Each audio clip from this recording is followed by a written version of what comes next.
To create a Google Meet link, start by going to the Google Meet website or opening the Google Meet app on your device. If you are using a computer, navigate to meet.google.com. And if you are using a mobile device, download and install the Google Meet app from the App Store or Google Play Store. Once you are on the Google Meet website or app, click on the New Meeting button. This will give you the option to create a new meeting and generate a meeting link.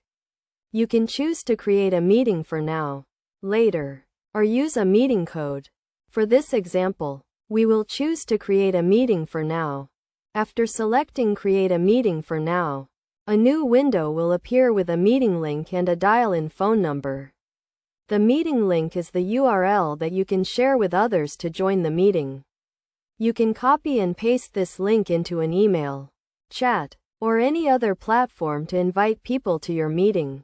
To add a meeting subject or description, click on the Add Others button and then click on the Add Title and Description button. Here you can enter the subject of your meeting and a brief description.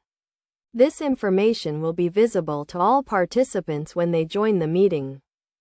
To invite others to your meeting, click on the Add Others button and enter the email addresses of the people you want to invite. You can also add a message to the invitation if needed. Once you have added all the invitees, click on the Send button to send the meeting invitation. Best practices for creating a Google Meet link include keeping the meeting link private and only sharing it with the intended participants. You should also set a clear subject and description for the meeting to help participants understand the purpose of the meeting. Additionally, consider setting a password for the meeting to add an extra layer of security. By following these steps and best practices, you can easily create a Google Meet link and conduct virtual meetings with others.